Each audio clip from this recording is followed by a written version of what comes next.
Okay, welcome to Barenaked Reviews, Logan, 2017 movie, which is the final Wolverine movie for Hugh Jackman. Before I get into it, just wanted to let you know that you can send your feedback to barenakedreviews@gmail.com on the Facebook page or the YouTube account, and send me tweets at barenakedrevs, that's barenaked, R-E-V-S, and find me on iTunes. Leave me reviews. You can find me on all the podcast catchers, and you can get more episodes at reshould.com. Logan. Let's start off with a synopsis. In the near future, the mighty Wolverine, aka Logan, from X-Men legend, is now an ailing alcoholic who makes a living as a chauffeur. Logan is using the money to hide the now senior citizen Professor X, who, without his pills, suffers from seizures that affects all brains within a nearby radius. A woman caring for a young girl, both on the run, come to Logan for help, and he initially doesn't want anything to do with this woman and the girl, and he especially doesn't want anything to do with the people chasing after them, who represent a research company genetically creating mutants at the expense of the lives of existing mutants. However, circumstances, and the urging of the professor, force Logan to help them on their mission, despite his reservations that their plan is based solely off a note from an X-Men comic book. So that was the synopsis. Who's in it? So this is written and directed by James Mangold, who also made the movies Walk the Line, Wolverine, and also the remake of 3:10 to Yuma. Logan is starring Hugh Jackman, of course, who people should all know, but just in case, for a refresher, he was in the X-Men series. He was also in Les Miserables, and he's playing Logan, aka Wolverine. Patrick Stewart's in this, who people may recall from Star Trek The Next Generation, and also the X-Men movies, and he's playing Charles, aka Professor X. This movie is also the breakout role, essentially, for Daphne King, a young actress who did an excellent job in this movie. People may recall her from something called The Refugees. I don't, but she's playing a character called Laura. And then also, this is featuring Stephen Merchant as the character Caliban. And you may know Stephen Merchant as a tall guy from The Office and also The Ricky Gervais Show. Some bullet points about Logan. It's the second highest grossing movie so far in 2017. I'm recording this in March 22, 2017. And as of now, it's the second highest grossing movie after Beauty and the Beast, the remake. Logan is also the highest grossing Wolverine movie of all time. Hugh Jackman, and it's also Hugh Jackman's last Wolverine, because he needs to eat. And you can find more information on that if you click on the links in the show notes on the blog post. Okay, so a spoiler-free quickie. Back in March 2016, when the people behind Logan declared the next Wolverine movie will also be rated R, this is after Marvel's first R-rated film, Deadpool, starring Ryan Reynolds, after that found major success in theaters. So I was worried that this would mean Hugh Jackman's farewell to a Wolverine movie would be like Deadpool, the movie, except with a Jason Statham-esque lead, meaning no depth and all action. What makes an R rating work for Deadpool is that it allows Ryan Reynolds to have wild sex with his lady, aw yeah, and kill bad guys by stabbing them in their scrotum, my scrot, all the while cracking sarcastic jokes. What makes an R rating work for Jason Statham movies is that he gets to run for 1.5 hours and kill 1 million people along the way. Love or hate the original X-Men movies, Wolverine's character has always been about depth and is in the middle between a Statham action fest and a Ryan Reynolds gab fest. And you know what? Depth is exactly what Logan delivers. It takes the sex and gore from Deadpool, adds to that a story about a guy who's seen better days and just can't take the responsibility of his power anymore. But Logan just can't kill himself because he's the only one who can take care of his senior citizen mentor, Professor X. And as the movie eventually plays out, he's the only one who can take care of a young stray girl. So knowing all this, Logan isn't just an excellent comic book movie, it's an excellent movie, and it makes such a large statement about the superhero genre. I'm not even sure I've processed the entire statement, and I wrote this after 2 days. So that's why Logan earns 6 out of 7 robot hands. Alright, so that was a spoiler-free quickie. Here's a little bit more, including spoilers. Subtitle, Deadpool plus story equals Marvel growing up.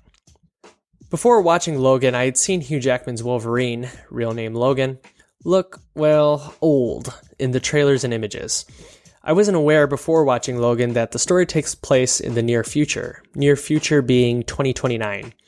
And I found that out per a lead-in trailer for Deadpool 2, which serves as the cute Pixar-esque lead-in to Logan.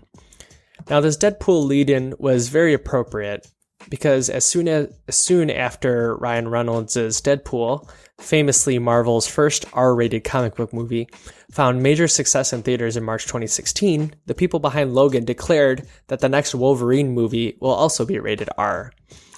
Now for Deadpool, it was pretty clear what being R would mean. Wild sex scenes with his lady, aw yeah, and graphic kills of henchmen by stabbing them in their scrotums. My scrot.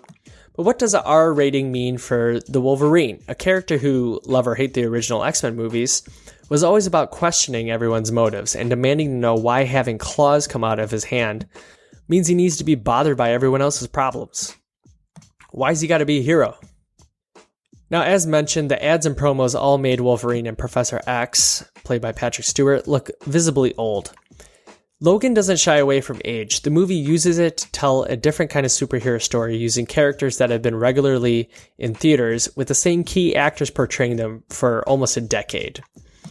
Logan opens up on Logan waking up from an alcoholic stupor in his car, which is a limousine, and he finds it being vandalized by a gang.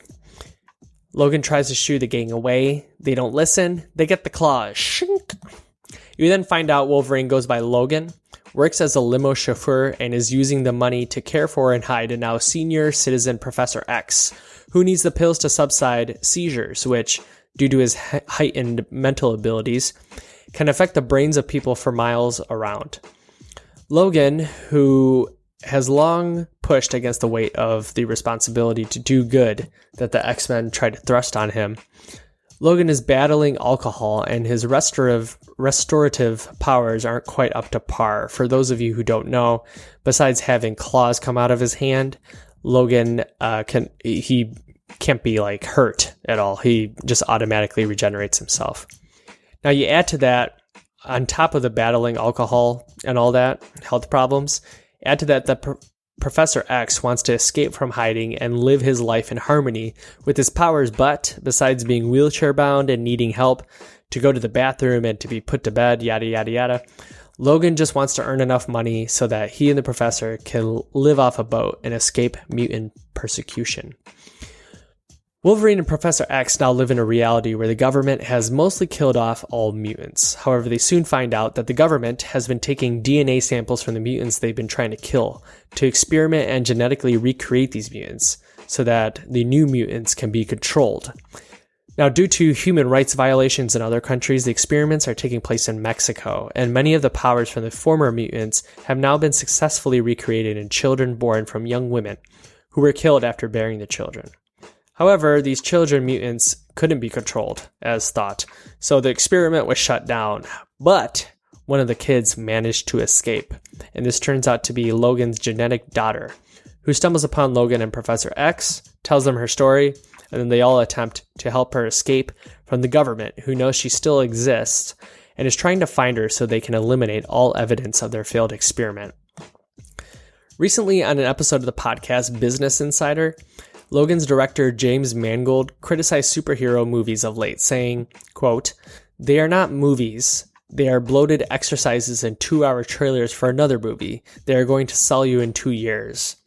He goes on to say that due to the number of characters in the movie, quote, "You take 120 minutes, you take 45 of it for action. What you are left with, divided by 6 characters, you have the character arc of Elmer Fudd in a Warner Brothers cartoon." So then you may ask, what do you get when you allow Wolverine to be rated R? You get the sex and gore of Deadpool, plus a story about an aging guy with incredible powers who would like nothing more than to kill himself, but he can't, because he's the only one who can take care of his senior citizen mentor, Professor X, and a daughter he barely even knew he had. Add all that up, and what you don't get is another superhero beat 'em up, but instead you get Marvel growing up. No longer can a superhero movie maker complain about the trappings of Hollywood industry when Logan succeeded in being the first superhero movie to bring humanity to the superhero movie genre, as well as bringing the cash money at the box office.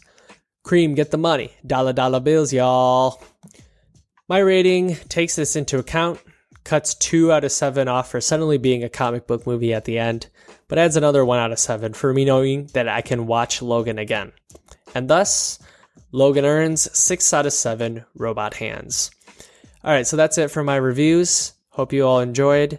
Remember, you can give me comments if I missed anything, if you agree, disagree with anything that I said, barenakedreviews@gmail.com or the Facebook page, or tweet me at barenakedrevs. And also, there's many links that I use to help support evidence for this review.